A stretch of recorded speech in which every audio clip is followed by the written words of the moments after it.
Would you rather have a whole grape or a slice of a juicy watermelon? See, I used to think that giving up equity in your business was a terrible idea.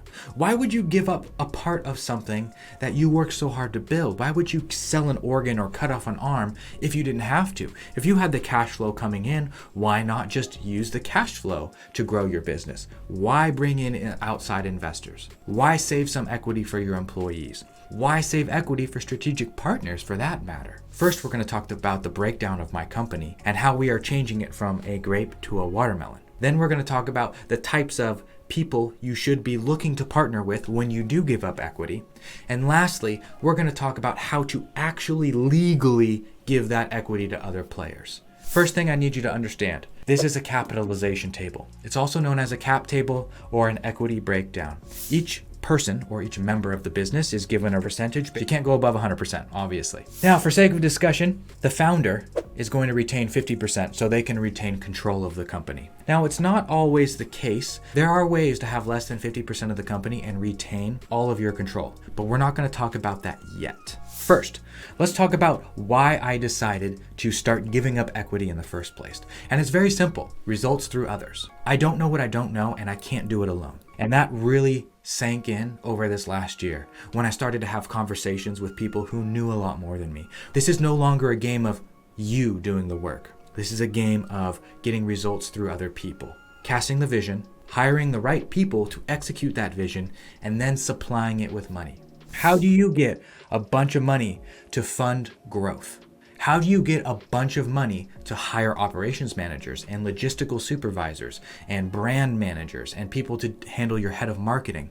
Where's all that money going to come from? Because it's not gradually going to come from cash flow. It can, but you might not be able to take advantage of all the growth you could have. So if that's the case and we need to get people in to execute our vision, how do we get the money for that? One of the ways that we can do it is by doing a capital raise. And that's right here where this first 30% comes into play. Capital partners are people that you give equity in your business to for a sum of money. And they hold on to that equity and they get paid back when the business changes hands or when it gets sold. It's really that simple. And it can be more complicated if you want it to be, but in its essence, that's the simplest form of it. And we're not going to get into all the nuances of like convertible notes and things like that in this video, but what we are going to touch on is that I gave up 30% of my business for $1.2 million.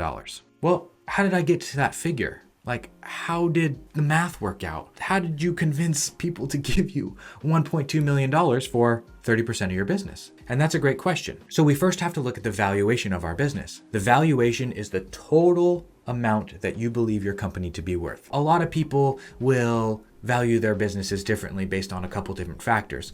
But if you just want to play it safe, just take the profits of the business or the net income and multiply it by 5. Whether you have recurring revenue, whether you're a manufacturer, because we're just using a general rule of thumb here. If we're valuing our company at $4 million, we should see $800,000 a year in EBITDA or net profits. That's the first step to determine how much your company is worth. That's the number we started with, our valuation. I know that I want to retain at least half of the business overall. I also know that I want to give up 10% of the business to employees. Employee stock options, employee bonuses, employee equity shares, employee incentive plans, or just giving everyone a bonus when we sell the company. Any of those things are great options, but there's 10% of the company that I'm not touching because I'm saving it for my employees. Then we have another 10%, and that is for strategic partners. Strategic partners can be people who have a lot of knowledge and want to come in and help you. Strategic partners can be influencers. They can have large audiences. They can be consultants. They can be a CEO or a COO that you need to bring in to help you. Strategic partners can be anyone who give you sweat equity in exchange for actual equity. I have a strategic partner. He brings a super dialed in analytical skill set to the table, a skill set that complements my skill set. So I brought him as a strategic partner to do the things that I either don't want to do or I am incapable of doing. You can do the same thing with influencers. You can do the same thing with YouTubers. You can do the same thing with other business owners.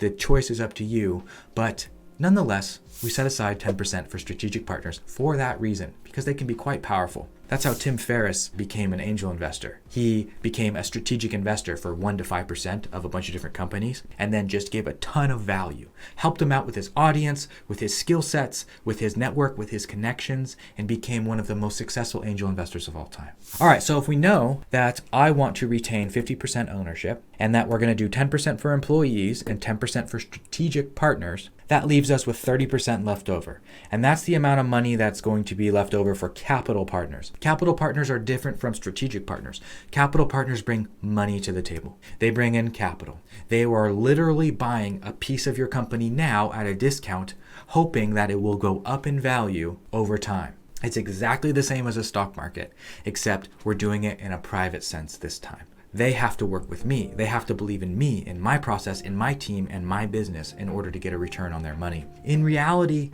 it's quite risky. And you'll see a lot of these investors or capital partners or angel investors investing in the founders, not so much in the business model, because they know that it's the founder that will take you to the end goal. We're going there whether you join us or not.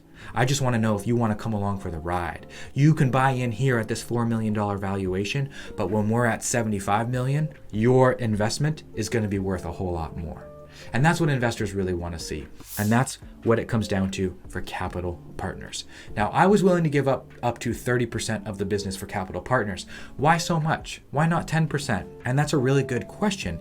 The reason is because if someone is investing money into a business, they don't want to invest $100,000 just for 10%. They don't want to invest 25 grand for 2.5%. There's just not enough upside. They're not going to get paid back on their money for a long time. And it's going to be difficult for them to make the big needle moving investments that are really going to affect their portfolio. They want a chance to have real skin in the game. Skin in the game to me is 20, 30, 40, 50% of your company. That's what's really going to get investors excited about it. Now, to the regular person, it might seem like a lot of money. It really might. But let me put things in perspective for you. Let's say I kept 100% of my business and we ended up selling it to the investor who wanted to buy it at the beginning of this year for $1.2 million. I could have made $1.2 million. I could have had all 100%. I sold a business. I made $1.2 million, 7 figures. Good for me. You know what? Let's just say we can get to 10 million, just 10 times difference, okay? And I get half. It's $5 million. That's a 5 times return on what I would have originally sold the company for. So even though I only have half now, I'm able to get to a new level because I have people that are willing to help me get there and know how to get there. I can rely on their skills, their network, their expertise, the opportunities they can provide, and the connections that they have in the industry. And now I've had more fun, an easier time, more support, more people, and I'm able to make more in the long run. That's why I would rather have a slice of a watermelon than the entire grape. Okay, but how do we actually give them equity? What do we have to do legally as a business owner to make that real? Well, the first step, in my opinion, is to pitch them. You have to get in front of investors and convince them to actually give you money in the first place. And that's where a pitch deck comes into play. You can click right here if you want to watch my pitch that I put together to actually get capital partners for Scorchmarker. We invented a new technology. All you have to do is draw on wood, apply heat, and the wood will burn only where you drew. A wood-burning, heat-activated marker. Finally, a cheaper, faster, safer, and easier way to wood burn. Once the pitch is complete and you've given it and they're like, okay, cool, I'm in, this is great, here's the check, I want to give you some money. What do you have to do next? Most people are set up as LLCs, not as corporations.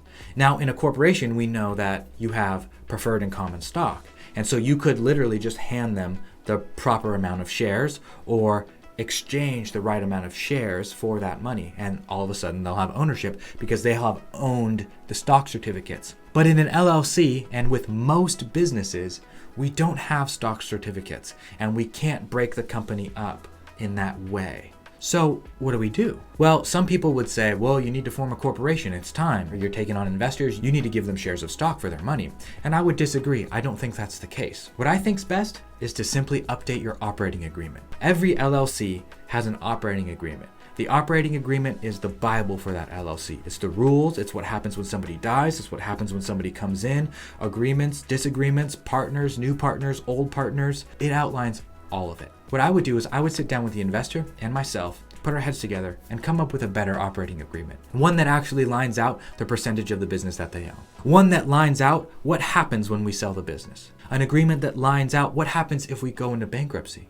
What happens if I decide that I want out? What happens if X? What happens if Y? What happens if Z or cat or dog? And it's that right there that really cements everything together. It's simply updating your operating agreement. Now, the government and the state has made it really, really simple for LLCs to be very fluid and easy to change. And that's fantastic because all we have to do is update the operating agreement of the LLC, have both parties sign it, and now you're good. But the real test, of course, is going to be how the money flows. So once the operating agreement is in place, the money has to flow in the correct proportions to the correct people to honor that agreement. Because after all, a contract is only as good as your word. And that's what it's all about. So we've learned about cap tables, we've learned how I break up the equity in my companies, we've learned who it's slated for and how I'm actually legally giving it to them. If this is something you really like and you want to go deeper, I do have a business accelerator. If you click the link below, you'll be able to talk to me and go through a course that I put together to really shed light on a lot of this stuff. Otherwise, if you just want to learn how to pitch people, I suggest that you watch this video next so you can see how I crushed this last pitch and got over $1 million in funding for 30% of my business. If you want to talk, you know where to find me.